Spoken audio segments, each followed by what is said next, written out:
Good evening, and thanks for coming out to the MSA Social Justice and Activism Committee's It Takes a Village community organizing for social change across Muslim American communities. We'd like to thank our awesome SJNA chair, Yazin Perallah, over there, and our wonderful MSA president over there. We don't need to thank her, it's fine. And the university's multi-ethnic student affairs committee. So today we're gathered in the hope to benefit from the experiences of our distinguished guests and see by asking them what exactly social justice means to them. How does civil and political engagement fit in with our goals as students, and what kind of issues are relevant to students in particular? It's easy for people to get lost in today's world and now the political rhetoric and become indifferent of the political system as a whole. And this, of course, begs the question we hope our wonderful guests can help us solve: why does being engaged matter? While these are hard-hitting questions, we hope to get some hard-hitting answers getting some hard-hitting answers in return, along with some hard-hitting thoughts that could lead to some hard-hitting change.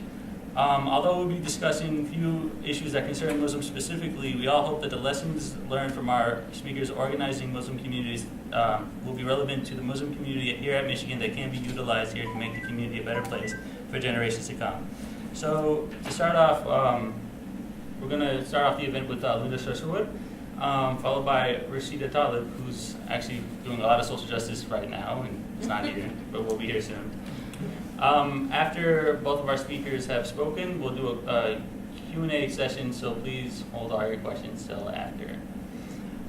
So I'll start by introducing Linda Sarsour. Linda is the Advocacy and Civil Engagement Coordinator at the National Network of Arab American Communities. It's a network of 22 Arab American organizations in 10 states in Washington, D.C., where she conducts trainings nationally on the importance of civil engagement in the Muslim and Arabic community.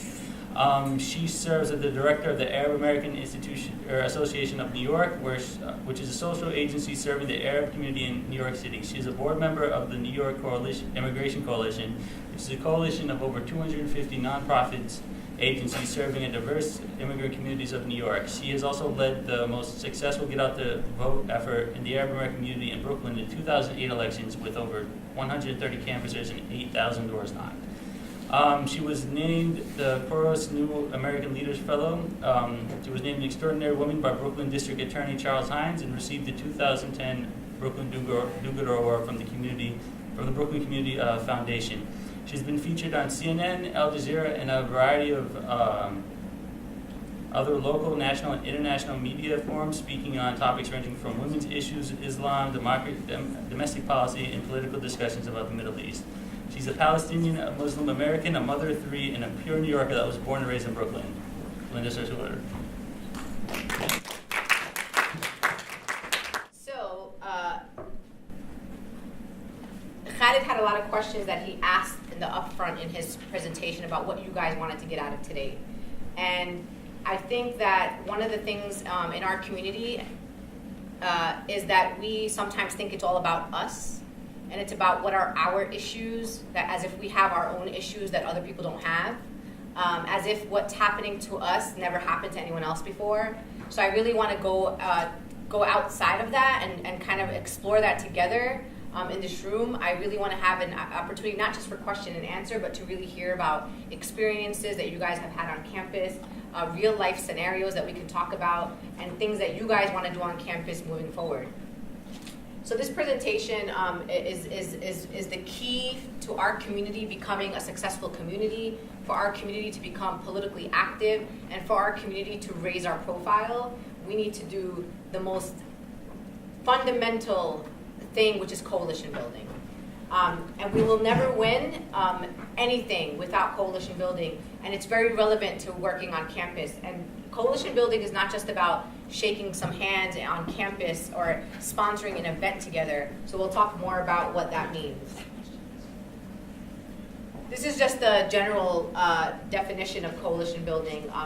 A coalition could be a temporary structure, or you guys just work on something temporary together with other individuals, other student groups, groups outside of the campus. If you're a person that's a part part of a masjid, or if you guys are part of organizations or civic organization outside of campus, it's just basically a bringing together of people that all care about the same thing, and they work on trying to fix whatever that problem is or that issue.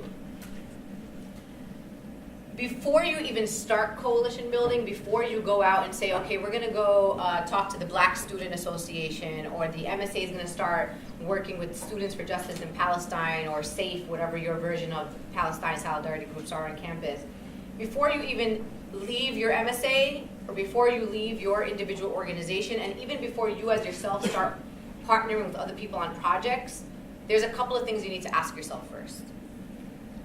What is the mission of your organization or your campaign? Is it clear to you? Do you even understand it? Can you explain it to people in a way that makes sense to them? Have you identified what the needs of your campaign? So for example, if you're doing an event and you want to do an event with another student group, why? What are you benefiting from that group being a part of your event? Will that group bring people to your event? Does that group have more money than your group does, could potentially help you sponsor? Does that group have a similar issue to yours that it makes sense for you to bring your issues together? So you're really asking yourself these questions before you just go into a partnership or go and start working with a different group. And how have you thought about how you personally connect to an issue, right? So this is why we're always like, why doesn't anyone care about us? Why is it that when things are happening to like Muslims, where are all the white people? Where are the black people? Where are the Latinos? And it's not about the groups of people, it's about you, right? So let's say you're part of MSA. Why are you part of MSA? You don't have to be. Is it mandatory in your school to be part of an MSA? It's not mandatory, right? Is it mandatory for you to be part of a group like Students for, like a Palestine solidarity group? Or if you have a group on campus that's an Arab student union and you happen to be Arab, those clubs are not mandatory. So why are you part of an MSA? If you can't explain to someone why you think it's important for you to be part of an MSA, then you can't even go to the next step, which is trying to build a relationship with someone else, either to bring them along to either adding more students to the MSA or to have other groups come and work with the MSA. So if you found a couple of new freshmen and you're like, okay, I want to my goal is to bring 10 more freshmen into MSA, if you don't understand why you're in MSA, you're not going to be able to bring those 10 people along. There's something that you should look up later, and for people that are taking, psychology, sociology, doing anything around social work, there's a professor, his name is Professor Marshall Gans, he's from Harvard, and he has this entire curriculum on story of self, us, and now. Very powerful. It's about how do you tell your story connected to the work that you're doing, connected to the things that you care about. How do you connect personally? It actually gives you a process of how to tell that story. So I would love for you guys later on at some point to look this up, because it's very helpful for all future endeavors that you're going to go into, whether it's into a job interview, applying to grad school, telling your story about why you want to do the things that you do. Okay, so you asked yourself all these questions, you're ready. Time to build coalitions, time to do work on campus. You guys got all those answers. You know why you're part of an MSA. You know why you care about whatever the issue is. So let's say, I'm going to do a case study in a little bit to give you a specific example about an issue and see how that kind of plays out. But let's say you're ready and you're ready to build coalition. When you're prepared to start building those coalitions on campus, like you're always thinking to yourself, wow, like the MSA should be doing an event with the Latino, student organization or the Black Student Association.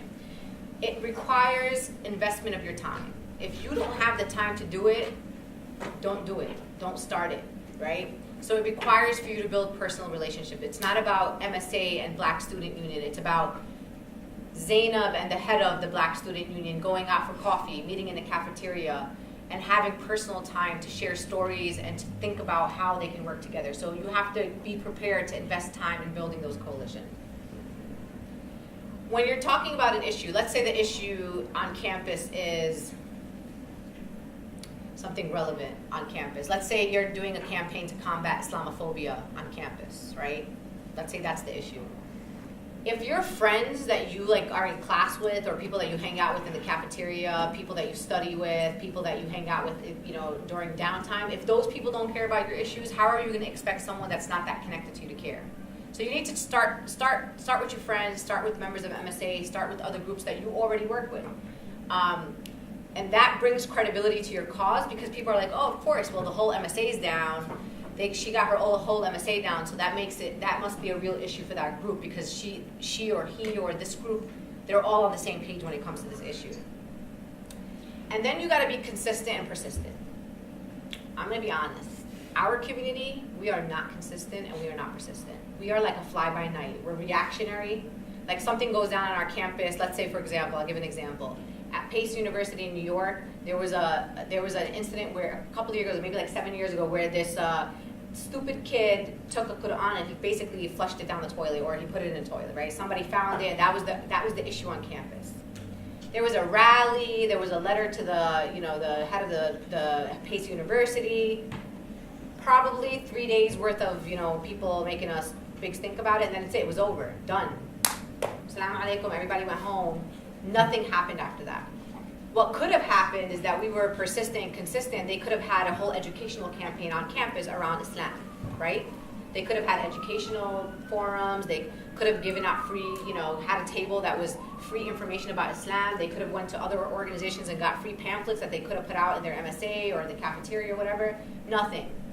One letter, one rally, everybody went home, it was done deal. When people see us like that, they lose a lot of respect for us because we're so inconsistent with how we deal with our issues. So think about that.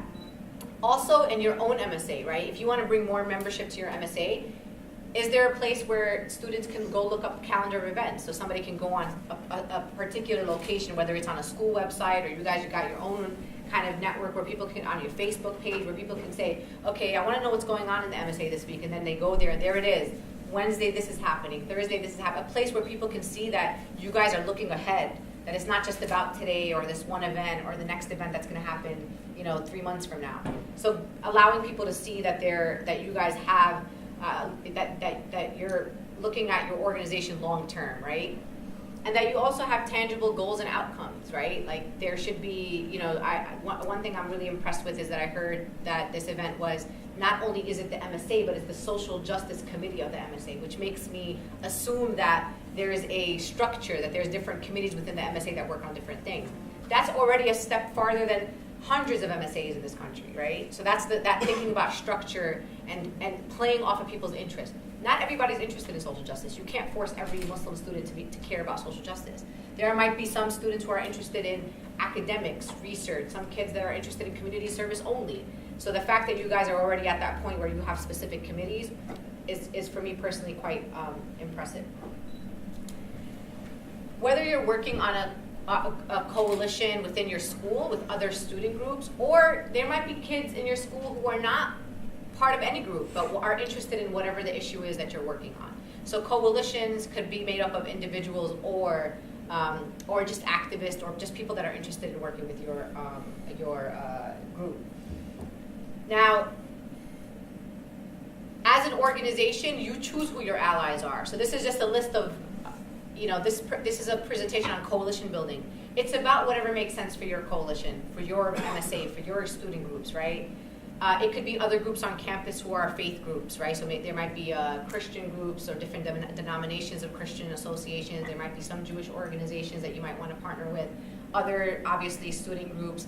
Maybe some community-based agencies in this neighborhood that you want to partner up with to do work on, or community service projects with, right? So think kind of outside civil rights groups, immigrant rights groups. Some MSAs, LGBTQ might not be the way you want to go, but thinking about where those people fit in and if they fit into your coalition. In other work that we've done around the country, in New York and nationally, there have been times where there have been, for example, anti-bullying laws that would protect kids being bullied based on race, ethnicity, religion, and their sexual orientation. And we've been in opportunities where we've stood side by side with people from the LGBTQ community and been able to pass anti-bullying laws. In those types of situations, it might be a good idea to think kind of outside the box, right? And sometimes for some people that's not the way you want to go. This is just an example. Sometimes when you're dealing with an issue, government, sometimes people, I hear a lot of groups and say, anti-government, we don't want to work with government. There are some times where there are allies in government. And Michigan State Representative, who's going to be here in a few minutes, Rashida Tlaib, is a great example of somebody in government who's Palestinian, she's Muslim, and she's repping us in the state capitol, right? And Rashida will tell you her story, but she's a student. She was a student. She got her, she went to college here in Michigan. She, got her law degree. She worked at in a social service agency. Went from there to a state rep's office. And looking at people like her, and you feeling like you could be directly connected to her. So she's going to be here tonight, and you have direct access to a Michigan state rep who's from your community, who grew up in Michigan just like you guys, or most of you guys did anyway. Academia, like when you're working on an issue in your school, like look at some of your professors, some of the departments in your school to support the work that you're doing. You might be interested in doing a study on Muslim students on a particular area. I will guarantee you that there are departments in your school that would be interested in that. How do you make sure that when the way you're working in your student association doesn't make you isolated, that you're reaching out to different levels, not just other student groups, but professors, department heads, on issues and feeling that you could use them as a resource to move your work forward. The most important part of coalition building, I always put Palestine in everything. I just gotta always figure out how to fit it in there. So if it doesn't make sense, I'll make it make sense right now. Our community has to learn how to connect the dots. In New York, you guys might have heard that there have been subway ads that went up in the New York City transportation system. And the ads, they're basically advertisements that have been put out by an Islamophobe, a racist bigot named Pamela Geller. And the ad says this: if there is a war between the civilized man and the savage, support the civilized man. Support Israel, defeat jihad. That's what the ad says. Basically what that ad is saying is that you and me are savages. It's very simple. It doesn't require rocket science to understand what the intent of that ad is. But when I first heard that word savage, it wasn't the first time I heard it. Muslims are not the first people to be called savages in this country. Native Americans were called savages in this country. African Americans were called savages in this country. So when you start thinking like that and you're able to connect the dots between other struggles and other communities, is how our community is going to move forward. Right? We are not the only victim in this country. We are not the new black. It's not that the black people now have all their rights and they're living large in the United States of America, and all of a sudden now the poor little Muslims are the ones getting attacked and targeted. There is still an ongoing civil rights movement in this country, and we need to figure out where our space is in that and not create our own civil rights movement. We don't have Muslim issues. Anybody that tells you have Muslim issues, there are no Muslim issues. These are issues, civil rights issues, and issues that affect all Americans. So don't catch yourself saying and putting yourself in that frame where you're like, oh yeah, the Muslim. These are. Let me tell my professor, these are the issues of the Muslim community. The Muslim community does not have its own issues. So connecting the dots between student groups and what issues they're working on. Thinking about what is it that the Muslim community is being affected by right now, and thinking about, wait a minute, is this happening to other communities? Are there other communities? For example, discrimination. We are not the only community that's dealing with discrimination. And I'm going to take you now to a case study, because I'm more interested in having a discussion than for me to present. So I live in New York City. 9/11 happened in New York City. And it's been 11 years since 9/11 happened. For 11 years, we've been saying that we knew for a fact that our community was being surveilled by local and federal law enforcement. We already knew there were informants in our mosques. We already knew that the NYPD was surveilling our mosques. We knew that there were people going into our coffee shops, into our schools. I've personally had informants come into my organization. I knew that they were informants based on the types of questioning, based on who they are, based on the fact that they were not connected to anyone else in our community. Hi. Hey, Linda. Welcome. Holding the fort? Yeah, I'm holding down the fort. We already knew that. Our community already knew we were being spied on by the New York Police Department. The problem was we didn't have proof. We didn't have concrete, hardcore proof that was happening. Last summer, on August 23rd, I was actually at a mayor's breakfast. They were having basically an iftar. It was Ramadan. And during that breakfast, I was sitting right next to New York City Police Commissioner Ray Kelly. There's pictures of it and everything. And during that time that I was sitting next to him, I was talking to him about a film that was shown by the New York Police Department called The Third Jihad. It's on YouTube. I don't like to give it YouTube hits, but it is something you need to watch to see how our law enforcement is being trained to interact with our community. It is horrific. It's like basically a film where the whole thing is like bombs and people blowing each other up, and it's basically saying that this is Islam, that we are in a war with Islam. That's what the film is, and it's on YouTube. And I'm telling him, like, he's like, listen, I know, I heard that, I got the letters, he was basically giving me this big sob story about how he had no idea that they must have only been shown once, whatnot. The next day, August 24th, 6 o'clock in the morning, there's an AP story that comes out, Associated Press. That Associated Press story was the breaking of an investigative report on the unwarranted surveillance of the entire Muslim community in New York City, New Jersey, and Connecticut. We're talking about the infiltration of over 250 Islamic institutions, including and mostly Muslim student associations, to the point where they were sending informants on trips, whitewater rafting trips. And the informant would come on those trips, he would come back to the NYPD officer or his higher up and report back everything that happened on that trip. He was to the point where he was saying they prayed 4 times a day. I was like, homie must have been sleeping for Salat al-Subh because they were supposed to be praying 5 times a day, but that's a whole other story. So story after story of student associations, mosques, businesses surveilled by the New York Police Department based on secret documents that came out of the NYPD.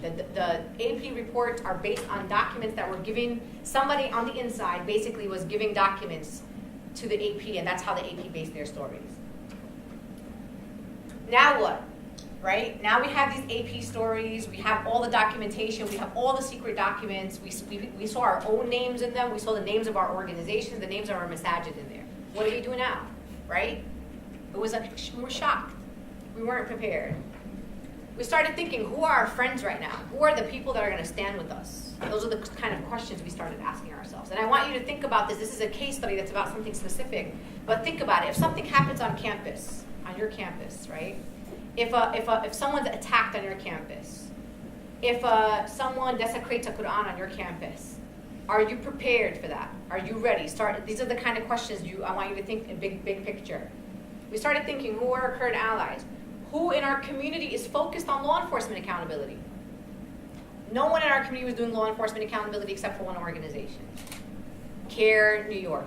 One organization, 800,000 Muslims, only one organization that had one staff member was doing law enforcement accountability. Then we started saying, wait a minute, do we have allies and other people who are working on law enforcement accountability? Have we worked with them on their issues?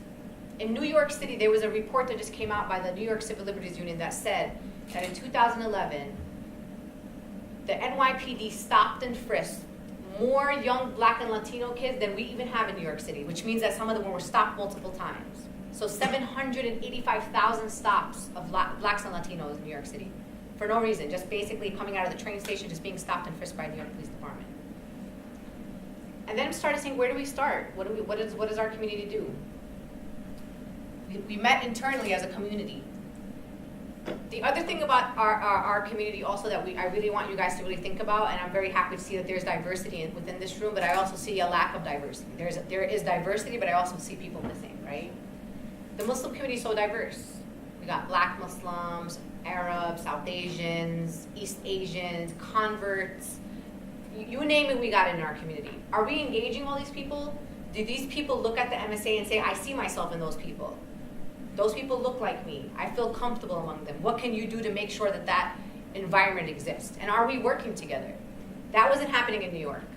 The light-skinned Arabs were all the way on the other side of South Brooklyn. The Black Muslims were in Harlem and North Brooklyn. We weren't working together. Some of the leaders knew each other, but I never went to Harlem. I never went to a masjid in Harlem. And that was our opportunity to take something bad, like NYPD surveillance, and bring our community together around it. We mapped out resources. So if something happens on your campus, there's multiple groups. There's MSA, ASU, South Asian organization, whatever. You bring your resources together, right? You look at what does each organization have. Oh, well, our student association, we're good at digital media. Don't worry, we got you. We'll do the digital media piece. MSA, we got some funds that we can use towards whatever this initiative is. We have to know what we have and what we don't have, right? Then when we're talking about issues, we're not always the first people that worked on these things. So why do we have to reinvent the wheel?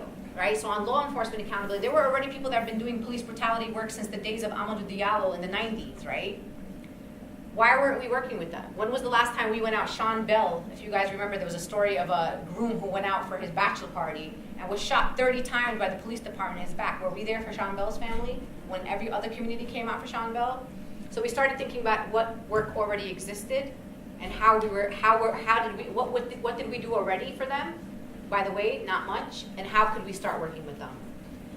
Then what we did with the New York, with the surveillance of the Muslim community is we connected the dots, right? Stop and frisk. What's stop and frisk? It's basically discriminatory policy of the police department. Basically, it's about stopping brown people, right? And putting an entire community under suspect, right? And stopping every kid that they see coming out of a train station. Heavy police in communities of color. So it's discrimination. What's unwarranted surveillance of the Muslims? It's basically another discriminatory policy of the police department that looks at people based on faith, connecting the dots, and understanding that it wasn't just about us. This wasn't just about Muslim surveillance, poor Muslims were getting spied on. This was about a bigger issue. A police department, the largest police department in the country that was implementing discriminatory policies on communities of color. That's basically what it was. And that's how we ended up taking our issue from being a Muslim issue to bringing it and connecting it to stop and frisk and making it a larger campaign of law enforcement accountability. And then some of this work that we did a silent march on Father's Day. 40,000 New Yorkers came out, and it was the first time ever that there was visible Muslim presence amongst a march of that size. The Muslim community, we had a faith table. We were on the faith table. We served on the immigrant rights table. So basically, they organized it based on tables so they could bring as much communities together. Social media campaigns. Young people are on social media. You got an issue you want to do da'wah, you want to talk about issues that are affecting our community, use social media. Use your Facebook to put up articles that you think your fellow classmates need to know about. Many of you are friends with people that are not Arab and not Muslim. Are you putting out articles that are about things affecting our community nationally? Think about how to use your social media sites to educate people on the issues that are affecting our community. And making sure that your objectives of whatever you're doing are clear. Just make sure that that's always the first thing that you think about. Our campaign on law enforcement accountability is very simple. We have a legislative package of five legislations that basically talk about ending racial profiling, creating an inspector general to oversee the NYPD, very simple things. So people can understand, oh, okay, I'm going to get down with them because I know exactly what they're trying to do. I'm going to get them to the place where this Community Safety Act is passed. So I'm just going to wrap this up and say that you cannot ever win anything for the group that you're a part of, whether that's your group is your student groups, whether your group is being Muslim in Michigan, whether your group is your masjid, whether your group is whatever it is. You can't win if you're not doing coalition building. You're not going to ever win on your own, and really think about that moving forward. Make the time to do this work. People who are serving on a social justice committee are probably meeting every once in a while, are on email together. For example, put this event together. So thinking about that this requires time. And also stop preaching to the choir, right? If the Muslim Student Association's partner is always the ASU, is always the Arab Student Union, for example, or is always the Palestine Solidarity Group, then you need to figure out how to just go on beyond that. Let's stop preaching to the choir and bring on new people. And also stay principled. This is so important. Just because I'm telling you to build coalitions doesn't mean that you build coalitions with everybody. If there's a group on campus, if you're a Palestine Solidarity group and there's a group on campus that doesn't think Palestine exists, doesn't think there's a military occupation in Palestine, you do not want to be a partner with that group. Even if what they want to work with you on is something that you have common interest in. You have to stay principled, right? You got to stay with your convictions, and you'll know who the right partners are and who are not the right partners. So if you don't feel right about a group, if you don't think they align with your mission, do not collaborate with them on something where you have a small goal that you both want to reach. It's not worth violating your principle as an individual or as a group. And do for others as you want others to do for you. So if there's a protest on students in your school organize a protest on, like, for example, against tuition hikes, for example, or law enforcement, like, for example, we know in Detroit, even though this is Ann Arbor, but for example in Michigan, we know that the next police department that's probably just as bad as NYPD is the Detroit Police Department, right? If there's a group that's out saying that we want law enforcement accountability and it's about another issue, that's all right. You guys got to get down with that. You got to be there for other people. If there's a rally around, passing the Federal Dream Act so that immigrant students who are undocumented can get in-state tuition and can get access to higher education and a pathway to citizenship. Maybe you're a privileged kid. Maybe you were born here. Maybe they weren't, but you should be there for those other students that when you need them, they come for you. And the last thing is coordination. Something we don't always do very well in our community. Sometimes for example, on the subway ad things, there's people in our community that are saying, I'm a First Amendment absolutist. We live in the United States of America. I believe in free speech. I don't care what the person's saying. They have the freedom to say what they want. We have the freedom to respond to them. So if they're blaspheming our prophet, we have a right to say that that's wrong. We have a right to defend our prophet, but we can't tell people not to say that in the United States of America. The minute we start restricting freedom of speech, the first people that get impacted by it is people like us. And I'm not even going to tell you the story, but I want you to look up a gentleman who's serving 17 and a half years in prison right now named Tlaib. That's what I'm going to say, Tlaib. Look him up. We cannot restrict freedom of speech. But then we have other people, like in Michigan, in the state of Michigan right now on Friday, who are doing a protest in Dearborn, basically saying, we need to have a law that outlaws blasphemy. What are you talking about? So the fact that we sometimes don't coordinate messages makes our community look fractured. It makes our student groups look fractured. So we want to make sure that when we're putting out a message or a front about our community, that we're all on the same page. This is my contact info. I know a lot of people come and speak at your schools, and you guys are, probably go to many lectures. I want you to feel like I'm not here to lecture you. I'm not here to tell you that I'm an expert in anything, but I'm telling you that I have an experience that I can share. If there are things that you want to do on your campus, if you're interested in moving forward on campaigns, if you want to talk strategy, contact me. This is my personal email address. I am on Twitter if you are interested in understanding or keeping up to date on what's happening nationally in the Muslim community. Follow me on Twitter. I try to keep people as up to date as possible on the things that I'm working on personally, but also what I see going on within other Muslim organizations around the country. So feel free to reach out to me at any point for pretty much really anything. So I'm going to give the floor back to Khalid, who's going to introduce Rashida, and then we hope that we can get into a larger discussion with you guys on issues that you want to talk about.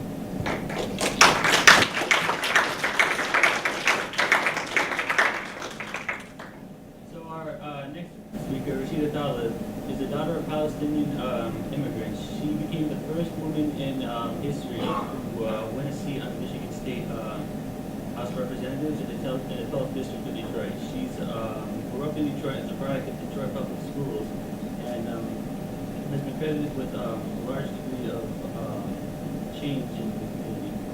She's the only legislator that operates a fully staffed community-based service that provides over 10 anti-poverty programs in her district. Before being elected, Rashida was an attorney who who was a political worker and community organizer on a number of issues and an organizer of a number of nonprofit organizations. She got her degree from Wayne State and her law degree from Thomas Booth Law School.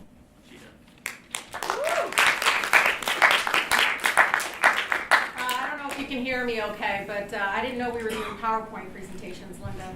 I texted everything. But Assalamu alaikum to all of you. Thank you so much for making me part of your program.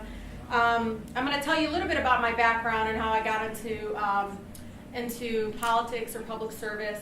One of the things that a lot of folks don't know is I was working for the majority floor leader of the Michigan House, and he was of Jewish faith. And 2 months into working for him, he looked at me and he said, "What are you going to do in 2 years?" And I said, I'm not sure. I'll probably go back to the nonprofit sector. And he said, "You should run." I absolutely said, "No, there's no way. This is post 9/11. People can't say my name." They still can't say my name.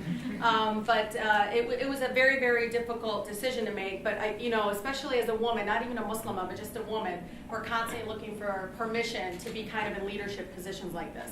So remember that and don't wait for permission. So as the only Muslim serving man or woman in the Michigan House, it's been challenging, but not as much as people might think. You know, the most outrageous thing that ever happened to me is, you know, serving on a committee for human services programs. One of the things that one of my chairman of the, he's a racist. He's the one who introduced the anti-Sharia law. I don't say his name very often, but he is a racist. He has problems. He thinks, you know, President Obama is a secret Muslim. He really believes it. No, he does. And so I'm in committee, and this, you know, wonderful program. It's an integration program. It's like organization, human services programs to allow social workers and caseworkers to provide translation services and stuff. And I offered an amendment to restore it because he had cut it out of the budget. And as I said, you know, I said, Chairman, can I be, you know, he recognized me, and I said, you know, I would really like this restored because as a person that was born in this country, and he interrupts right away, and he says, can I see your birth certificate? And he was like the only one laughing in the audience. It was terrible. It was awful. And so it went on, and of course, you know, I was trying to tell the story of being a child of immigrants, and that my parents, who legally came into the country, and I actually said legally, you know, because I thought maybe that he doesn't care if you're coming in here undocumented or you know, across the waters. Immigrants to him are a burden, not a benefit to the state. The other thing too is, you know, and you guys should all be very, very happy, you know, my first campaign manager is a U of M graduate, my second campaign manager is a U of M graduate, and then my third campaign, Andrew Gadaris, and I thought he was going to be here, but he, you know, I had the toughest re-election campaign ever. And if you know anything about Palestinian women, for the people in the audience, we don't hide our feelings. We have our breakdowns, and I had several of them. And he helped me be an incumbent, basically a woman of color who's serving in the legislature as well. I was able to unseat her. She had somebody from New York, like some sort of campaign consultant. I had a 21-year-old graduate of U of M, and I won. So you guys should be proud of that. So my second campaign manager, Diana, worked at a nonprofit organization before she came out as my campaign manager, and she's sitting at this, you know, very progressive organization. They actually do, you know, soup. They have a soup kitchen and all that great stuff. And she basically it was her last day, and one of the volunteers came up to her and said, you know, Diana, we're going to really miss you. And Diana said, that's okay. I'm going to go work for my state representative. She's amazing. She's like the first Muslim woman ever elected. And you know, I'm super excited to go work for her. And she looks at her and she goes, they're in our government? And of course, Diana's like totally frozen. She doesn't know what to say. And I laughed. Of course, I laughed. And I said, well, you know, the best thing you could ever do is make sure I win and stay in government. And, you know, of course, I'm like, hell yeah, we're in government.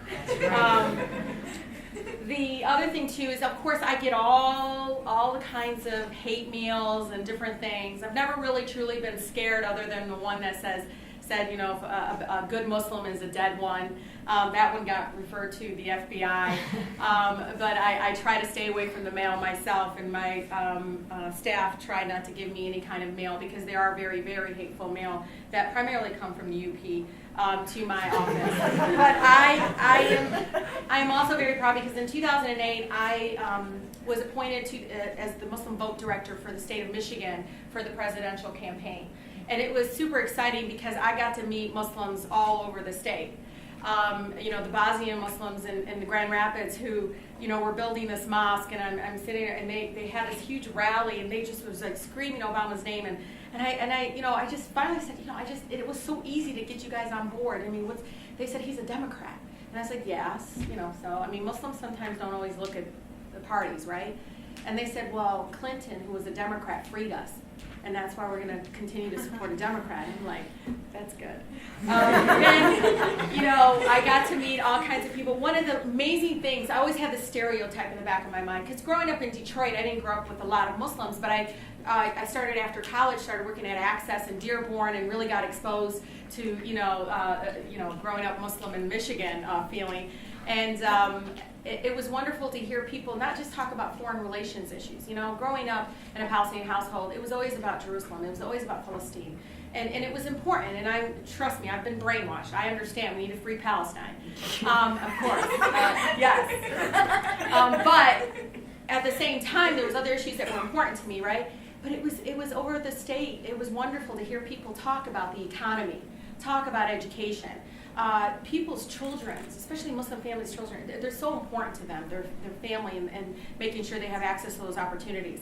And listening to that, I realized there were so many commonalities, and Linda talked about it, between different kinds of faith groups and different kinds of special interest groups. And it was really, really wonderful to understand that. And then when I got the results that 17% of the Muslims that came out, 17%, they came out to vote for President Obama. It was the first time they've ever voted in the time that they were in the United States, which is wonderful. I think about half of them were U.S. born. The other half were naturalized citizens. But that's just very telling of the fact that we really got really engaged and became, in some ways, a voting bloc for a presidential campaign.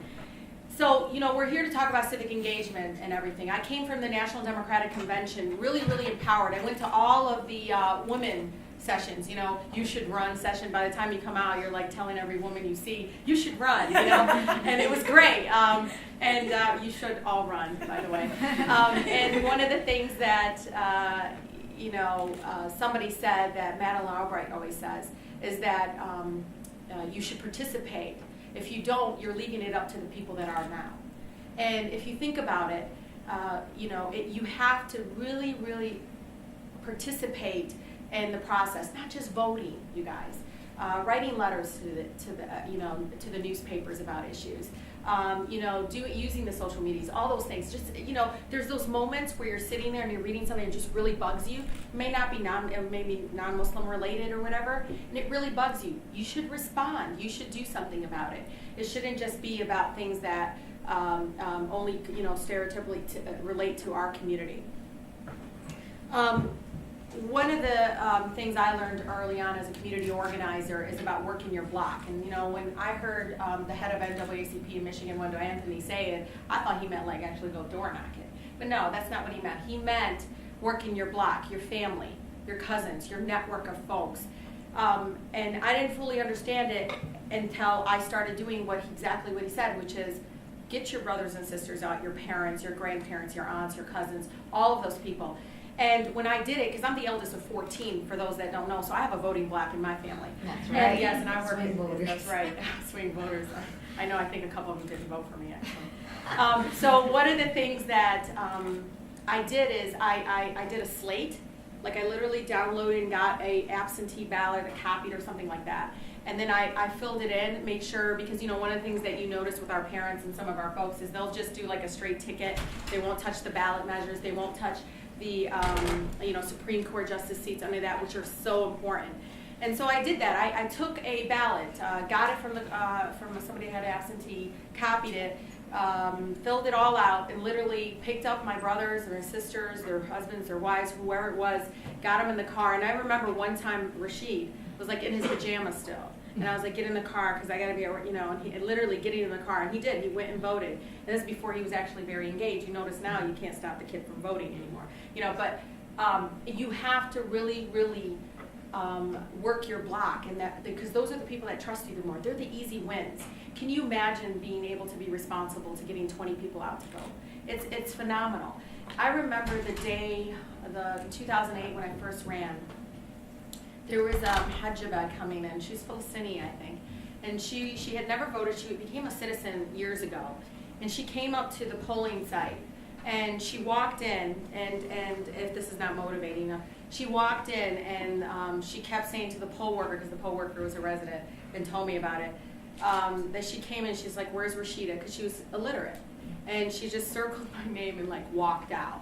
That was it. And that was the first time she ever voted. But isn't that a powerful story, an inspiring story, that if you can get that one person that is a U.S. citizen that is not, that's registered to vote. Most people, when they become citizens, there's always that booth right out there that's registering them to vote as they're walking out, because organizations are making sure that happens. You got to get them out. Even if it's an absentee ballot, anything, you got to get them out. It's a little bit annoying because you do pester them, you text them. I get called all kinds of names. Leave me alone. Why are you stalking me? But you need to really take it seriously. I imagine every single one of you at least have minimum 5 people that you can get out to vote. That's working your block. That's getting people out. Because inshallah, Like, I don't want to be considered ATMs. Do you know what I mean by that? Like, our community, because we have money, most of our folks are doctors, engineers, alhamdulillah, and all those things. But I always say to people, aren't you sick of them just coming around on election time and having, you know, everybody write a check for them and then they don't show up again? Aren't you tired of it? The cheapest way to like get rid of that is becoming a voting bloc, a really massive voting bloc.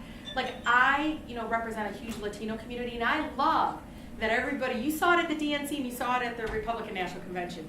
They wanted the Latino vote. I'm like hoping one day, as we get these folks out, they're gonna sit there and make sure there's Arab speakers and people talking about the Arab Americans and all those kinds of things. That's a dream of mine, and I should be a dream of yours. And the way you can do it is by working your block. You know, this last election was probably, you know, in 2008 I thought it was difficult, but this last one was really difficult because my race and my religion and my faith was very, very out, you know, was so much out there. People were pretty much telling me, you know, I'm not going to vote for you because you're not black. You know, it was a 70% African American community by then because of redistricting. You know, some woman challenged me and she kind of got up right in my face. You know, I said, hello, my name is Rashida Tlaib. I'm the current state rep in Southwest Detroit. This is what I'm doing. And she says, you know, Jesus is good, you know, and I said, absolutely, you know, that's wonderful, you know, and I'm so happy that you're in your faith. And she goes, Jesus is the way. And I said, great, you know, wonderful, let's move on to, you know, and she obviously knew I was of Muslim faith, and she obviously wanted to challenge that. Of course, the Palestinian side of me just kind of took up the lid out of her hand and said, thank you very much, and kept going. So I wasn't going to, you know, and I told her, you're going to have the best state representative you've ever had in your life, and kept walking. But I do have residents that are constantly, you know, like, can't believe you're Muslim. You know, they don't say it to me. Like William the other day told me, one of my favorite residents, she's 80 years old. She's been living in Southwest Detroit all her life. She's an amazing one. She's like an encyclopedia. She calls me about everything. She's constantly supportive. She's you know, as soon as she found out an opponent, she's like calling, like, who the hell is this? Why are they running against you? But you know what she said to my staff like a few months ago? He said, God, Rashida's so great. You know, Miss Mary. She said, Rashida's so great. She have to be a Muslim? You know, but at the same time I thought to myself, maybe I'm sensitizing her, I'm changing her view of Muslims. And in many ways, through my service center and through the work that I'm doing, I'm exposing our faith in such a tremendous way through service.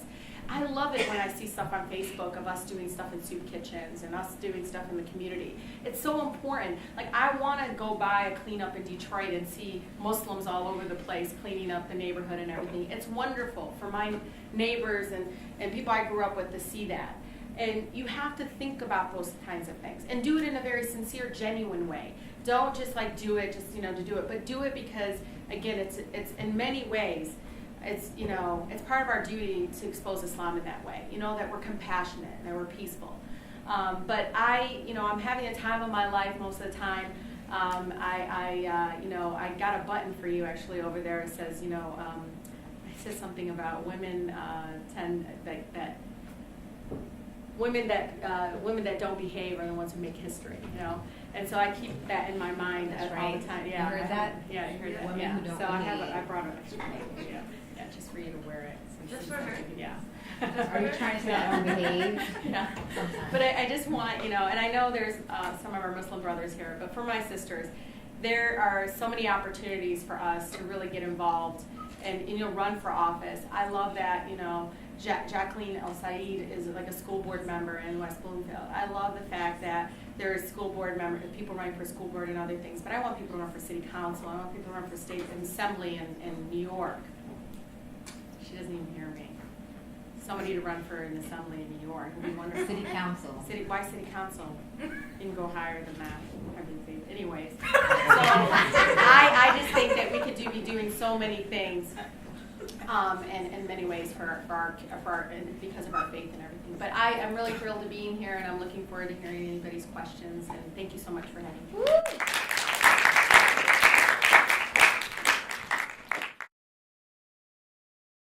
I know it's really difficult to get involved, and like when you get involved with your community, I know you guys go to soup kitchens and like getting involved in other things like locally. How's it? I guess how can you get your Muslim community to support you on your events? Well, I'm loud. So one of the things that I think you're saying is, have you tried though? And you're saying it's failed? Yeah, so like for example, like we did a soup kitchen during Ramadan, and like members in the community were like, you can't feed people in the soup kitchen while you're fasting. So it's like dumb things like that. I feel like it's ignorant comments that make it hard to push forward.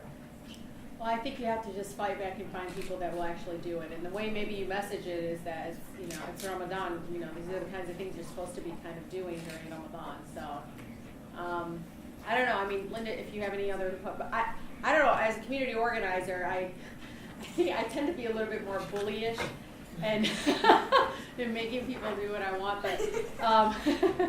But I just really think you just keep trying and try harder, because I can tell you, everybody that I've ever had do like a service project always had such a positive experience, and always, they didn't, you never heard any complaints, So I just think that you just try harder and tell them how great the experience will be and things of that nature, and find those people that will do it with you.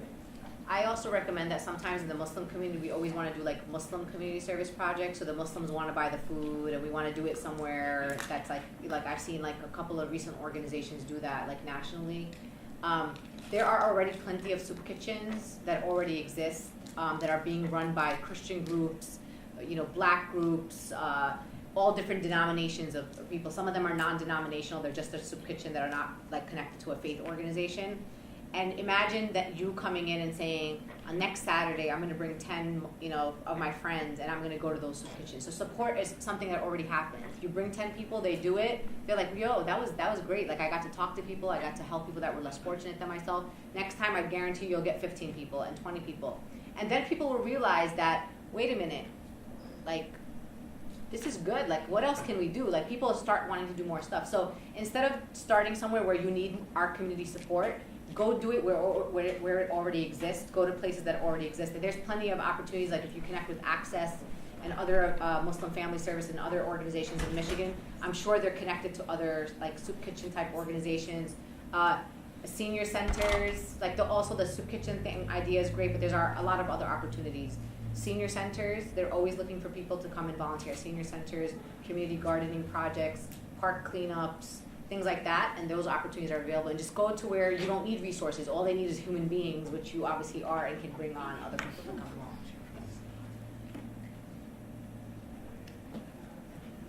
I have a question for you, Linda. You said a little bit about don't support a cause no matter how small it is if you don't align with that organization's mission or something like that. So within the MSA, working with digital community, sometimes it's difficult, especially because you're not sure of sometimes the intentionality of things. Mm-hmm. So in even similar projects, whether it's a Highlight Food project or a Highlight Culture project or something of this nature. So can you speak a little bit more about how organizations should define their limitations and what we should be flexible about? Mm-hmm. So the reason why I brought that up is because I was talking to multiple students before this presentation happened. So I was here this afternoon, and there was this actually happens on other campuses as well across the country. And the example was that there are groups on campus that are some Jewish groups or kind of pro-Israel groups that say, for example, let's do a project together. Let's work together on an event or something that's apolitical. But the condition is, let's not talk about Israel-Palestine. That's kind of an example, right? I'm not going to collaborate with an organization or a group of people that doesn't want to talk about the most important issue between our two groups that we need to kind of constructively dialogue around. And you're telling me, let's go paint the park together, but we're not going to talk about how your community or that you believe in a regime that oppresses Palestinians if that's the cause that you care about. Because not everybody, I'm not going to assume that Palestine is their issue, right? I'm also not going to work with an organization that wants, for example, there's another organization on campus that wants to do a rally on tuition hikes, right? We all obviously care about tuition hikes, and we don't want tuition hikes, right? We want to be able to afford education, right? But if that other group that's sponsoring this rally is a group that thinks that we should kick out all illegals out of the country, there's a line that gets drawn, right? So while you do have a common interest on the tuition thing, but you're not going to violate your own principles and your own convictions to another group that thinks that, that has in the past made derogatory comments towards blacks or Muslims on campus, for example. So thinking about, yes, you want to achieve a short-term goal, but how does that affect your credibility when other groups on campus are like, wow, like they're now the MSA is working with this group and they just said this about Latinos like last week. You know what I mean? So just being really principled about that is kind of the what I was talking about. So just being really thoughtful about the process. And then the more you stay principled, the bigger your group will grow. The more that people will believe in you and the work that you're doing because you are standing and maintaining principle, which unfortunately sometimes doesn't happen amongst people within our community or organizations in our community. I'll tell you, I serve with a number of people of Jewish faith, and I know a few of them are, the Israeli-Palestinian issue is not something like we've fully vetted with each other. But what I can tell you is, I share my story about my grandfather being shot 11 times because he didn't leave his home. He survived, and how, I would just share, sometimes those kinds of things because somebody's like, why are you so strong? And I always bring up the story of my CD and Beirut, and I was just talk about that's where I get my strength from is my family. And when one of my colleagues went to Israel, it's not her first time she ever went, last year, she came back and I said, how was the trip? And I jokingly say, how was the brainwashing? And she jokes and she says, in a really sad face, which kind of was like, wow. She said, I just kept thinking about you. And I thought to myself, because I told her, go have fun, but, watch the us and them stuff.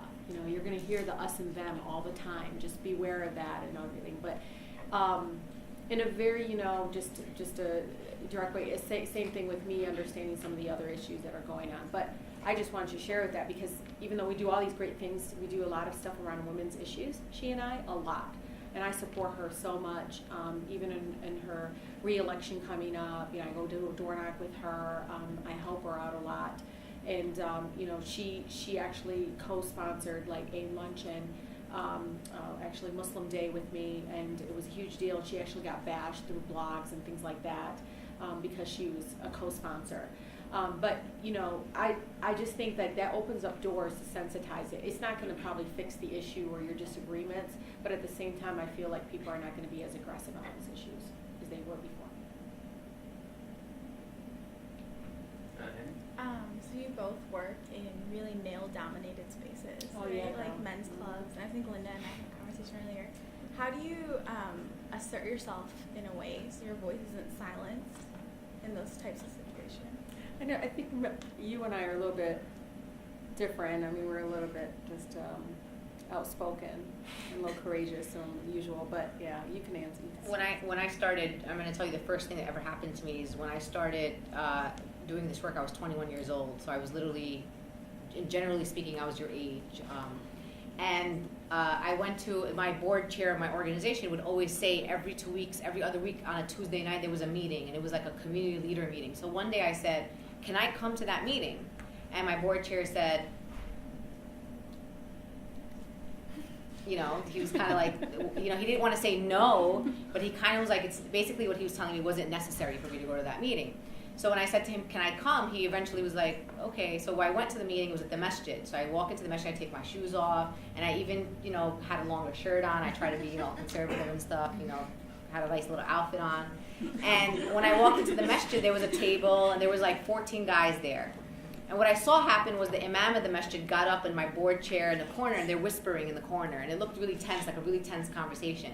So I went over there and I said, I was speaking to them in Arabic, and I said, is there a problem? Everything's okay? And then the imam basically was like, well, sister, your board chair has been coming to the meetings. He's been, giving us all the updates. And I asked him, I said, are you asking me to leave? And he said, well, I'm not asking you to leave, but, and I said, okay. So I sat down and I stayed at the meeting. And I've been to many meetings after that I'm sure I wasn't invited to, right? But it's what Rashida said earlier. I don't wait for people to give me permission to do things, especially if my intention's well, right?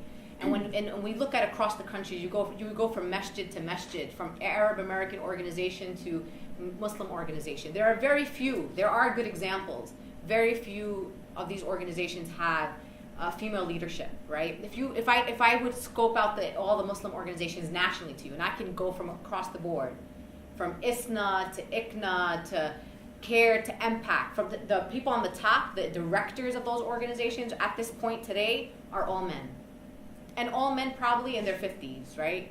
So you need to assert yourself and put yourselves in situations that are going to be uncomfortable sometimes for you and sometimes for other people. And what people realize in New York City and now nationally in the circles that I'm in is if you can't beat me, join me. And I'm also productive. I do things, right? So when people see that you're actually, like if you say to them, I'm gonna put this event together, they might say, you know what, sister, you know what, you go out and you do your event on your own. And they're gonna watch you, and they're gonna. I'm sorry, doesn't it bug you when they say sister and not like your name? I don't know why. I know they're trying to be respectful, but I also think it's like, okay, like Habibti, it's Yeah. isn't it always like code word for Yeah. So anyway, the point is just do it, and they will watch you, and once they see the productivity that comes out of That's you right. is when you're gonna get into that place. So that means that you're just gonna have to work harder at it. It's exactly It's it. unfortunate that you have to work harder than maybe. No offense to the brothers, we love you very much, but I know you don't we're like have all to. like focusing Yeah, on we're all like we're trying to empower our sisters over here. You already got the privilege. You're already. Just kidding. You guys need to be empowered too. But Linda's right. It's the work product. You know, in the legislature, there's only about 25 women out of the 110 in the Michigan House, and it is about. You know, I'm known to have a really good, strong work ethic. Like people are like, give it to Rashida, she'll do it. So it is about proving yourself in that way. I also, was always telling this freshman female legislator last year, she was coming in and she wanted to work on these issues. And I said, why are you working on Barbie issues? And she said, what's that? I said, that's a code word that us girls call, like, why are you working on those, like, those kinds of issues? Isn't your passion like environmental, whatever, dealing with like attacking the Michigan Environmental Protection Act or something? And she's like, yeah. I said, well, work on that. Don't work on, these little mini resolutions and things that don't really make a true impact because you feel like you're maybe overstepping somebody else's territory. I mean, that's what you're passionate about. That's why you wanted to be here. Work on those issues. But it is really about your final product and improving yourself. I saw a brother right here. I'm gonna call you brother because All right,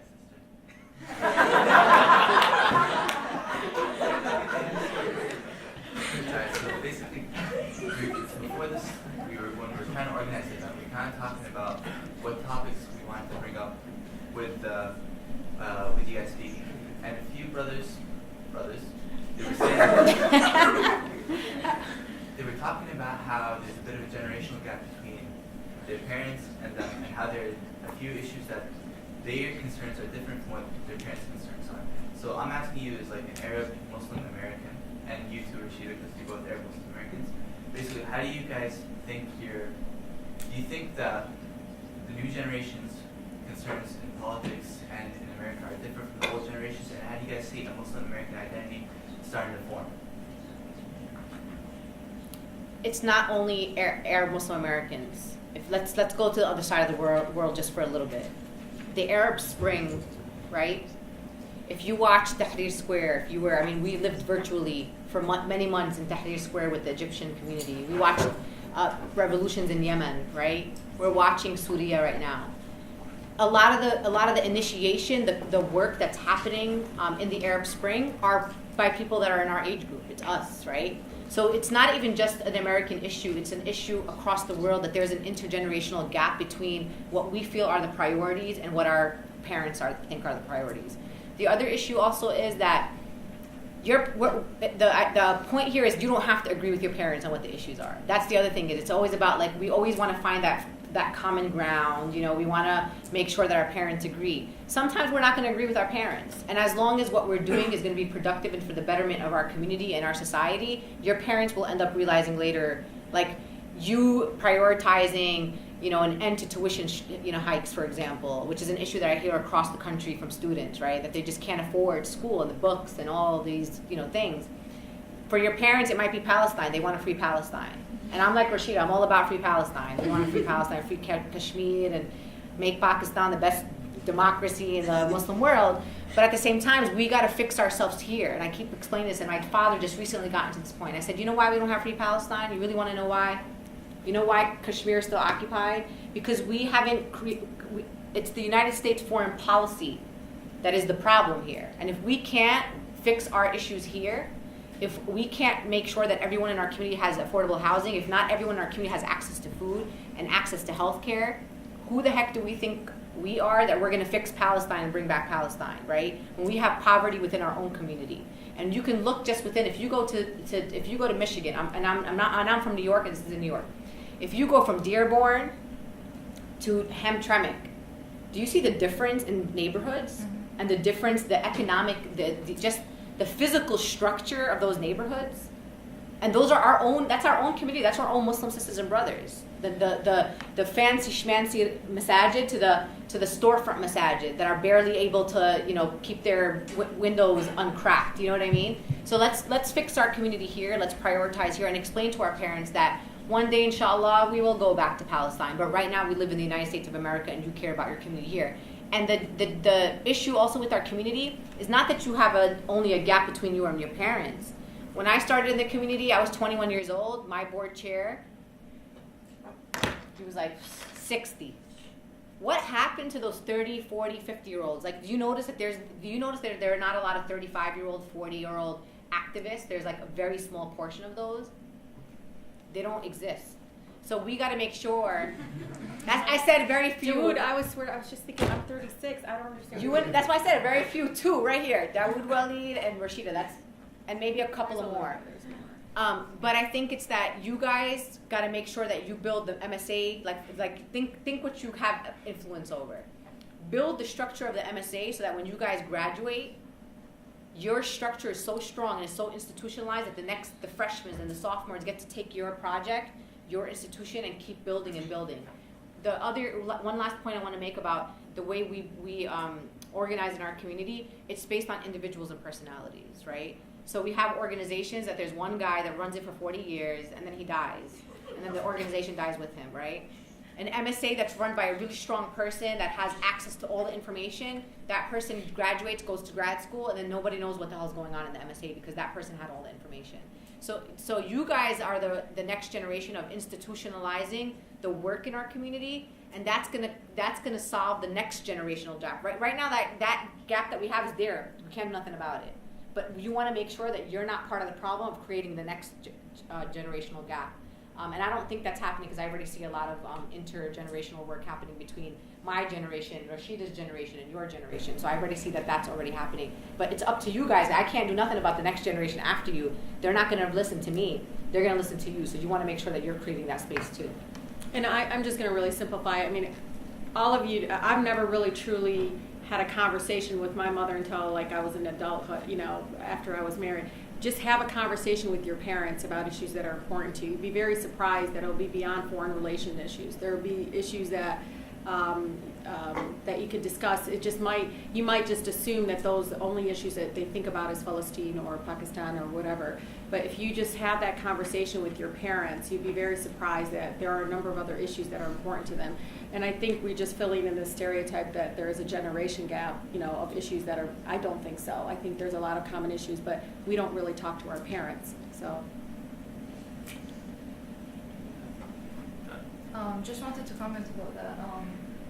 I come from Lebanon. I've been here for a year, and I've been an activist in Lebanon. I just wanted to say, specific about that thing. You know how you have to report to your parents after an event because they want to know you're okay, and usually it takes more time to report back to your parents than inviting them to the event.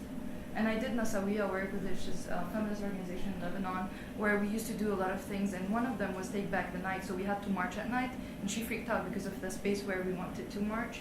And I invited her, and after I invited her, she was uncomfortable with the word feminist and everything. She actually went to her neighbors. I woke up the next day, and I heard noise. I'm like, waking up, what's wrong, Mom? She said, I was telling them about yesterday's event, and next time they're coming with me. And this is what you said, work your block. And now she doesn't bother me. I swear, there's no more reporting.